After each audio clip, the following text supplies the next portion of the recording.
Welcome and thank you for joining me in this lesson. Recall that in this unit we've learned about vectors and how to operate with vectors. Remember that when we operate with numbers, we have to follow certain rules, which are all summarized by what we call the BADMAS rule. The same thing applies to operating with vectors. So when we operate with vectors, we need to follow certain rules, and all the rules are based on properties of vectors, and that's what we are going to talk about today.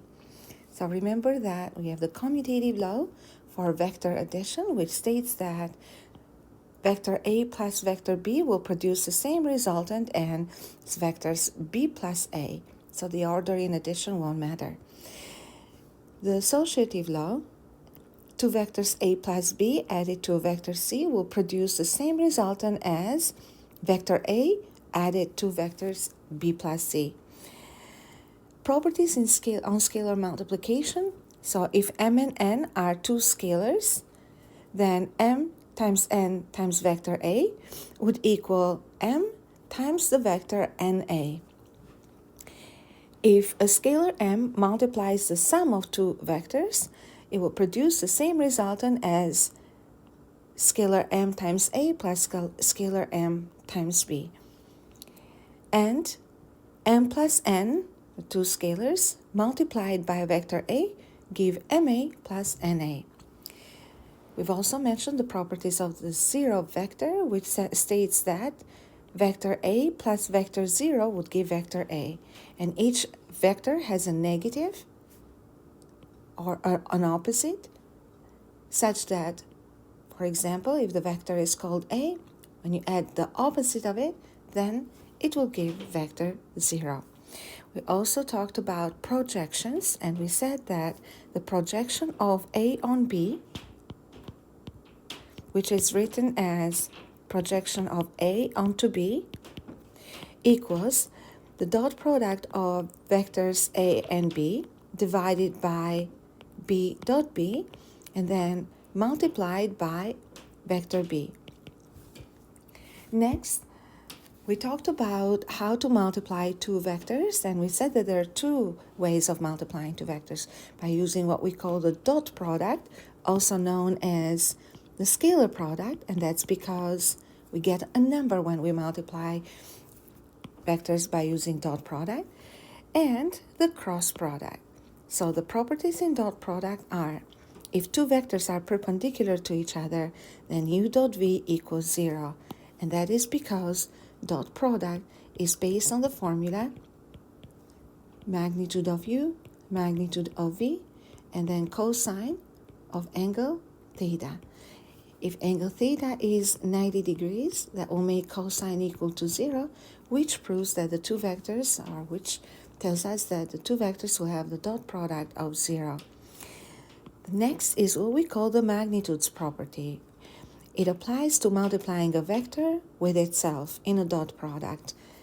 In this case, the angle theta will be equal to 0, therefore the cosine theta would be equal to 1, because cosine of 0 is 1, which leaves u dot u equal to magnitude of u squared. The associative property with a scalar states that if we have a scalar k multiplying vector u dot v, the product u dot v, then that would equal ku dot v or u dot kv, which means that the scalar can go with either vector. The distributive property states that if we are dot producting a vector u with the sum of two vectors, that would be equal to u dot v, so you apply this just like you expand a polynomial, plus u dot w. Commutative property states that u dot v and v dot u will produce the same result. We also went over the dot product in unit vectors. So we said I dot j is 0, and that is because I and j are perpendicular vectors. Similarly, I dot k is 0 because they are perpendicular, and k dot j is also 0. So a unit vector dot producting itself would be 1. That's because the angle is 0, which makes cosine equal to 1. So The same thing applies to I dot I and K dot K. Next, we went over properties of cross product. So if we have three vectors, A, B, and C in 3D, then we're going to say that A cross B would be equal to the opposite of B cross A, which means that the order in multiplication matters. It will produce the same vector, but it will be going in the opposite direction if you switch the vectors around. Remember that the cross product is also known as the vector product because the result that we get from cross product in two vectors is another vector. Now, next is the distributive law, which states that a vector A crossing the sum of two vectors B and C would give A cross B A plus A cross C. And the scalar law states that K, A cross B would be KA cross B. So K can go with the first vector or it can go with the second vector. A similar property was seen in scalar product as well. Important to remember is the cross product between the unit vectors, because the magnitude of the cross product of a vector is found by multiplying the magnitudes of each vector times the sine of angle theta, the sine made between the two of them. Then remember that sine theta would be 0 for angle 0 and angle 180. And sine theta will be 1 for 90-degree angles.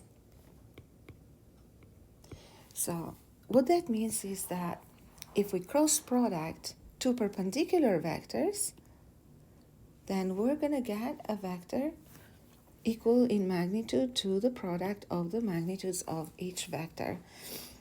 And when you cross product a vector with itself, which means the angle is 0, then the cross product will be 0, which is illustrated here. Now, we said that when angles the vectors are perpendicular, sine theta will be 1. And we're going to say that I dot j will equal k j dot k equals I k dot I equals j. Now, when we change the order, j cross I, k cross j, I cross k, then we're going to say that the vector will be opposite because we follow what we call the right-hand rule. So these were all the properties. Now let's take a look at a couple of examples. In the first example, we have to prove the distributive property in dot product. So for this, we are looking at vectors A, B, and C with the coordinates as indicated. And we have to prove that A dot B plus C equals A dot B plus A dot C. So we're going to start with the left side, which is A dot B plus C. And we'll substitute the coordinates and simplify. We'll do the same thing with the right side, which is A dot B plus A dot C. We'll simplify until we see that the two sides will simplify to the same expression. So let's get started. What we have in here is A, which is XA, YA, ZA. Now this is dotting B plus C. B is XB, YB, ZB, plus vector C, which is XC plus YC plus ZC. Now remember that these are in brackets, B and C. Let's start simplifying inside the brackets first. I'm going to bring this a little to the left so we have a fair amount of space on both sides. So for now, we're going to start off with brackets. So we have XA YA, ZA, which is dot producting. So remember here, to add two vectors, we add the respective coordinates. So XB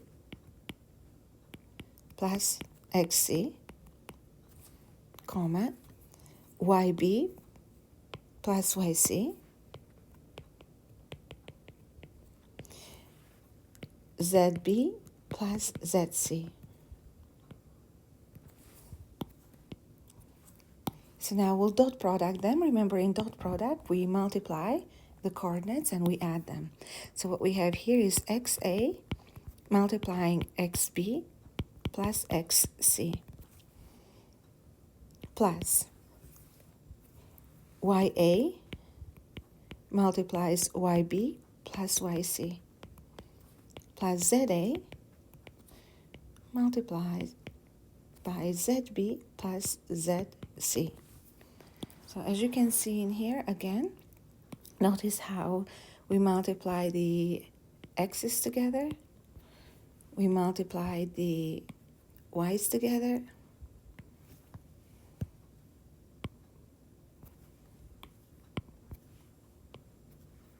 and then we multiply the z together, the z's together. Let's choose a different color here, right here. So next we'll expand. So what we get here is XA, XB plus XA, XC plus YA, YB plus YA, YC plus ZA, ZB plus ZA, ZC. So far this is the expression and we won't simplify any further. Now let's take a look at A dot B plus A dot C. So again, what we have in here is vector A. Let me just separate them.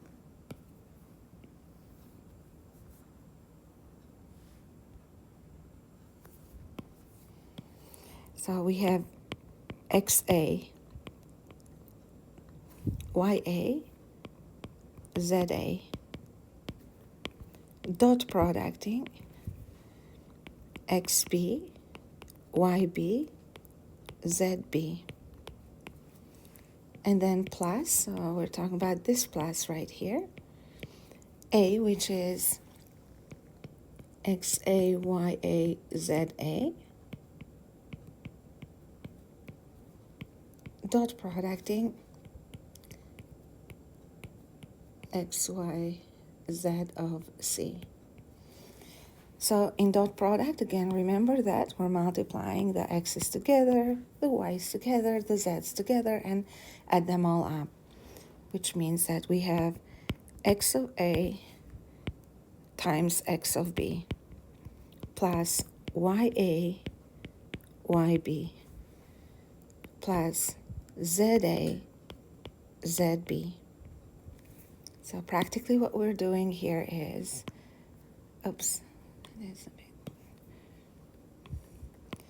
so the x's together, the y's together, and the z's together. And then plus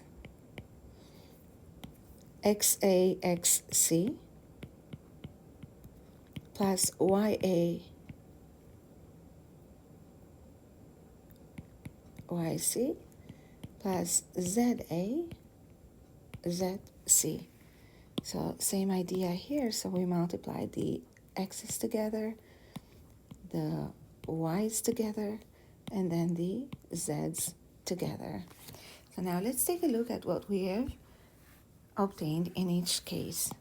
So we have XAXB. Here we have XAXC, which is right here. YA, YB, YA, YC, ZA, ZB, and ZA, ZC. So in total, 1, 2, 3, 4, 5, 6. 1, 2, 3, 4, 5, 6 terms. As you can see, left side equals right side, which proves that A dot B plus C equals A dot B plus A dot C. Next, we're going to take a look at example number 2, where we're given vectors A, B, and C, 3 vectors in 3D, and we have to find A dot B cross C and B dot B cross C. So remember that when we multiply these vectors, we need to first multiply B cross C. We need to multiply B cross C to obtain a vector so that we can dot product A with B cross C. Remember that if you multiplied A dot B, you would get a scalar, and you do not want to cross a scalar with a vector. So let's go. B cross C.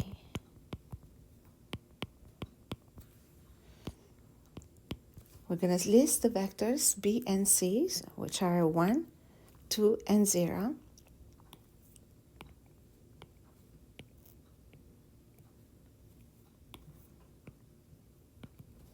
And vector C, negative 1, 5, 3.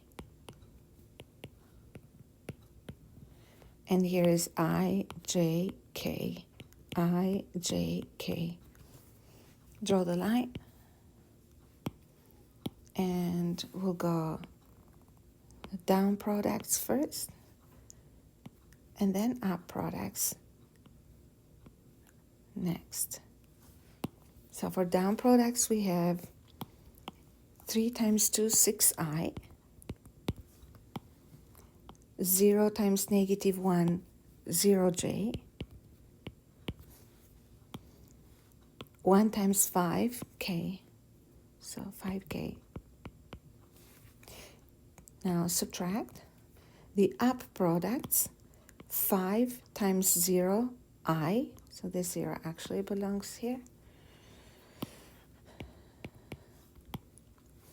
3 times 1, j. Negative 1 times 2, k. So negative 2k. So we have 6i minus 0i plus 0j minus 3j plus 5k plus 2k. So this would be 6i minus 3j plus 7k. This would be vector B cross C. And now we have to dot product it with A. So we'll say A dot B cross C equals, vector A is 2, 1, 1. B cross C is 6, negative 3, 7.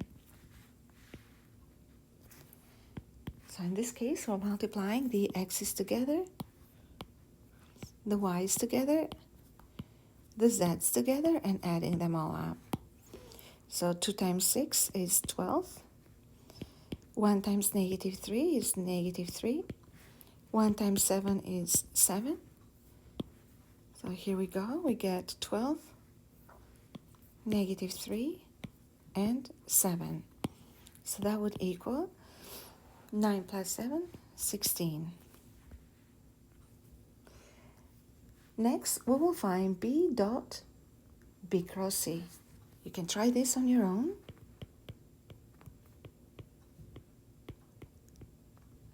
Because it's very similar to what we just did. So you start off with B cross C.